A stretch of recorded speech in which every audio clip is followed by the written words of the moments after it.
Vous êtes dans le QG Weekend. Bienvenue. Voici les titres de ce journal. Un nouveau signe d'apaisement en Côte d'Ivoire. L'ex-président Laurent Gbagbo, condamné en 2018 à 20 ans de prison dans l'affaire dite du braquage de la BCEAO, est gracié par le chef de l'État Alassane Ouattara. Annonce faite lors de son discours à la nation diffusé à la veille de la fête nationale. Élection présidentielle au Kenya. La campagne a pris fin ce samedi avec deux grands meetings au dernier jour pour les deux favoris du scrutin du 9 août, Raila Odinga et son principal adversaire, William Ruto. La zone de libre-échange africaine, le plus vaste marché commun au monde. Son objectif est de doper le commerce intra-africain, mais les obstacles sont encore nombreux, vous le verrez. En Côte d'Ivoire, le chef de l'État, Alassane Ouattara, accorde la grâce présidentielle à son prédécesseur, Laurent Gbagbo.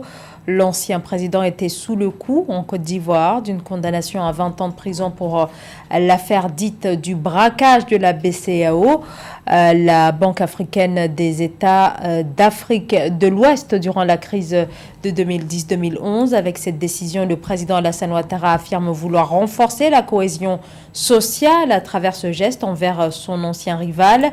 C'est ce qu'a déclaré le chef de l'État dans un discours prononcé ce samedi, la veille du 62e anniversaire de l'indépendance de la Côte d'Ivoire. Tout cela dans un contexte de volonté affichée de réconciliation nationale. Écoutez le président ivoirien Alassane Ouattara. Ivoiriennes, Ivoiriens, mes chers compatriotes, chers amis de la Côte d'Ivoire, je suis très heureux de m'adresser à vous à l'occasion de la célébration du 62e anniversaire de l'indépendance de notre pays.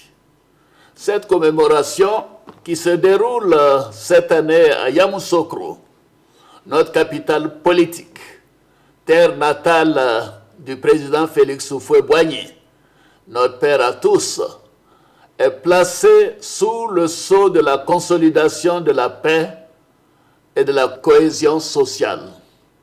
Célébrer cette commémoration à Yamoussoukro est un appel à la paix à tous nos compatriotes et à tous les habitants de notre beau pays. Oui, la paix et la cohésion sociale, depuis plus d'une décennie, demeurent notre acquis le plus précieux et soutiennent les progrès socio-économiques de notre pays. Elles sont notre œuvre commune et notre succès collectif. Mes chers compatriotes, chères sœurs, chers frères, au plan politique, la tenue en début d'année de la 5e phase du dialogue politique, ainsi que les recommandations qui en sont issues, ont fortement contribué à l'apaisement du climat politique et à la consolidation de la démocratie dans notre pays. Il en est de même pour la rencontre fraternelle que j'ai eue le 14 juillet dernier au palais présidentiel avec mes prédécesseurs, les présidents Henri Konan Bédié et Laurent Gbagbo. Mes chers compatriotes, chères sœurs, chers frères, chers amis de la Côte d'Ivoire, les progrès remarquables réalisés dans tous les domaines au cours de ces dernières décennies l'ont été avec la contribution de chacun et de chacune de vous. Ces progrès ont été possibles grâce au climat de paix que nous avons su préserver ensemble ces dernières années. À cet égard, je salue l'adhésion de tous les partis politiques et la société civile à cette ambition. Je félicite chacune et chacun d'entre vous pour les efforts que vous consentez pour la paix.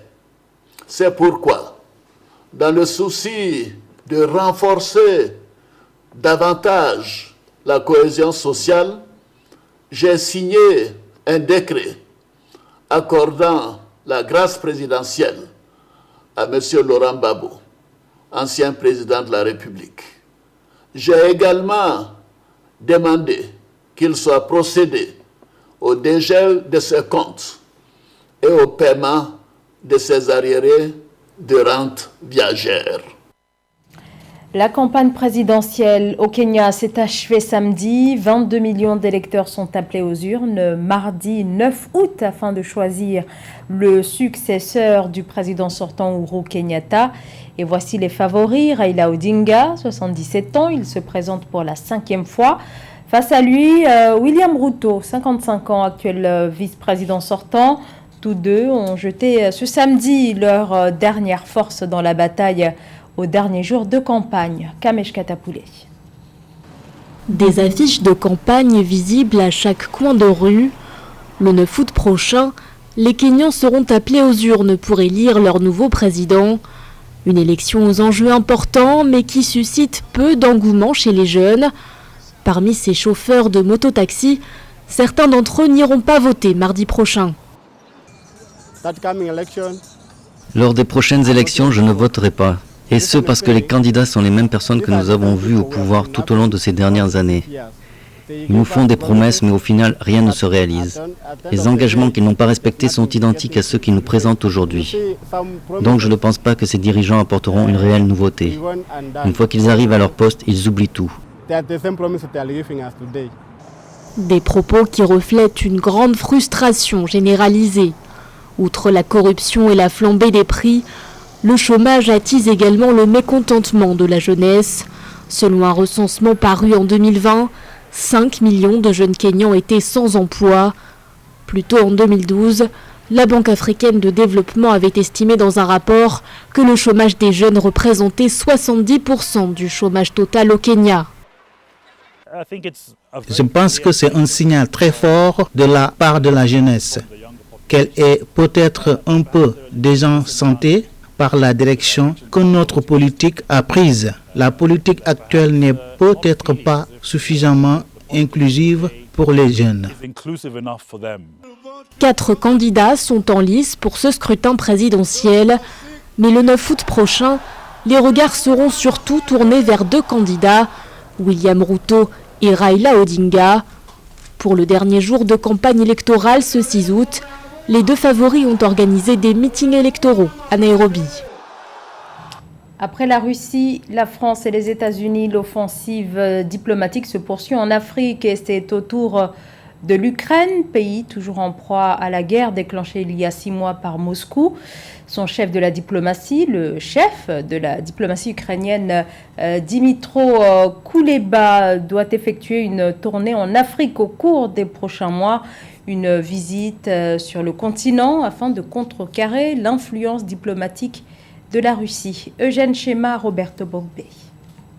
Le président ukrainien Volodymyr Zelensky a annoncé jeudi 4 août au cours d'une conférence de presse en ligne pour médias africains la tournée prochaine de son ministre des Affaires étrangères en Afrique. Les pays ciblés n'ont pas été précisés. La tournée de Dmytro Kuleba sur le continent africain est prévue cet automne, a indiqué le président ukrainien cité par l'agence de presse Reuters. Volodymyr Zelensky a également souligné l'intérêt de se rendre lui-même en Afrique une fois que les opérations militaires initiées par la Russie dans son pays seront achevées. Les internationalistes justifient cet intérêt croissant pour l'Afrique et la place des ministres des Affaires étrangères dans ces opérations.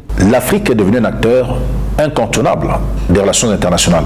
Et c'est pour cela que ces grandes puissances n'envoient plus des seconds couteaux, comme qui dirait. C'est-à-dire que c'est les chefs des diplomaties qui viennent maintenant sur le continent pour discuter avec les autorités des différents pays. Ça montre donc que l'Afrique, dans la considération au niveau international, est montée d'un cran. Les 2 pays veulent obtenir le soutien des pays africains dans la crise qui les oppose depuis fin février et le soutien dans les organisations internationales. Le président ukrainien s'est entretenu le 4 août avec le président en exercice de la Communauté économique des États de l'Afrique de l'Ouest, le chef de l'État Bissau-Guinéen, Umaru Sissoco Embalo. Entretien qui a porté, entre autres, sur la sécurité alimentaire et l'accompagnement dans les organisations internationales, selon Volodymyr Zelensky. La visite du ministre des Affaires étrangères ukrainien en Afrique est programmée à la suite de la tournée africaine du ministre des Affaires étrangères de la Russie qui s'est déroulée du 24 au 28 juillet, respectivement en Égypte, en République du Congo, en Ouganda et en Éthiopie. Aujourd'hui, nous avons le bonheur d'accueillir Sergei Lavrov qui vient avec de bonnes nouvelles, notamment cet accord qui a été signé en Turquie, parrainé par les Nations Unies et la Turquie, qui devrait relancer la commercialisation du blé ukrainien à travers la mer Noire et en franchissant le détroit du Bosphore. Et puisqu'on parle d'Ukraine, oui, vous savez, la position de notre pays n'a pas varié depuis le début de la crise entre la Russie et l'Ukraine. Cette position est adossée sur celle de l'Union africaine. Le président du Sénégal, par ailleurs président en exercice de l'Union africaine, Macky Sall, a effectué début juin une visite en Russie pour exprimer auprès de Vladimir Poutine les préoccupations du continent face à la crise alimentaire et énergétique générée par le conflit russo-ukrainien et la nécessité de résoudre pacifiquement ce conflit par le dialogue. L'Ukraine et la Russie ont signé le 22 juillet dernier sous les auspices de l'ONU un accord pour la reprise des exportations de céréales dont dépend grandement le continent. Le continent africain, le lieu ces dernières semaines d'un intense ballet diplomatique. Le chef de la diplomatie américaine entame aujourd'hui sa deuxième tournée en Afrique subsaharienne. Le secrétaire d'État américain Anthony Blinken est attendu ce dimanche en Afrique du Sud où il séjournera jusqu'au 9 août. Il devrait y dévoiler la stratégie de l'administration Biden pour l'Afrique subsaharienne. Ensuite, Anthony Blinken doit se rendre en République démocratique du Congo et au Rwanda. Un seul objectif pour les États-Unis avec cette tournée africaine, réaffirmer sa présence géopolitique sur le continent africain face à la montée en puissance de la place de la Russie en Afrique. Les autorités sénégalaises dénoncent un acte raciste après l'arrestation qui serait contraire aux règles internationales d'une diplomate sénégalaise en banlieue d'Ottawa au Canada en début de semaine. Le service de police de la ville de Gatineau affirme de son côté que ses membres auraient tenté de maîtriser et d'arrêter une personne qui s'était montrée violente envers ses agents. Le gouvernement sénégalais qui qualifie l'incident de violation de la Convention de Vienne de 1961 sur les relations diplomatiques exige l'ouverture d'une enquête afin que des poursuites puissent être engagées. Le commerce intra-africain. En Afrique, les échanges entre les pays ne représentent que 15% du commerce. C'est faible comparé à l'Europe, où 70% du commerce est réalisé entre les États membres de l'Union européenne. En Afrique, il est donc urgent de doper les échanges et c'est justement l'objectif ultime de la zone africaine de libre-échange. Mais les obstacles visant la transformation économique en stimulant le commerce intra-régional sont encore nombreux, comme nous l'explique Joël Ballot. Alors que l'Afrique ne contribue qu'à 3% du commerce mondial, la mise en œuvre de la zone de libre-échange continentale africaine ZLECAf devrait contribuer à la création d'un marché continental unique. Selon Cynthia Nyasimbe Essonam, conseillère principale pour l'engagement du secteur privé auprès de la ZLECAf, l'implication du privé permettra d'augmenter les échanges intra-pays africains, estimés à 15% selon la Banque mondiale. 43 countries in Africa today 43 pays ont accepté d'implanter les règles pour la réduction des barrières à l'investissement en Afrique pour réduire les obstacles au commerce et bien sûr pour s'assurer que l'Afrique devienne une zone compétitive d'échange. Bientôt, Emmanuel, des règles d'origine dans lesquelles vont être exposés 5000 produits en détaillant leur processus, leur traitement et leur tarification dans le cadre de la ZLECAf sera disponible à l'attention des entreprises. Grâce au secteur privé, les 43 pays signataires de l'accord de libre-échange continental entendent transformer les matières premières dans les pays producteurs pour une harmonisation des prix et une traçabilité des produits manufacturés. Une initiative qui vise à lever les barrières tarifaires, mais surtout à permettre la circulation des personnes et des biens, comme l'indique Moussadek Bali, président directeur général du groupe Azalei. On nous a présenté le passeport africain sous la présidence du président Kagame quand il dirigeait l'Union africaine, mais c'est resté un vœu pieux pour l'instant. Donc, il faudrait qu'un Africain puisse voyager dans les 54 pays africains sans visa ou bien visa on arrival. Le secteur privé joue un rôle essentiel dans le développement de l'Afrique et par conséquent, revoir leur financement garantira l'accès aux outils et aux partenariats dont elles ont besoin pour jouer leur rôle dans la création d'un avenir résilient tout en adhérant à des politiques responsables et pratiques commerciales durables. Ce journal a été réalisé par l'ensemble de la rédaction. Merci à vous de nous avoir suivis. Dans un instant, une nouvelle édition de l'actualité sur Africa 24.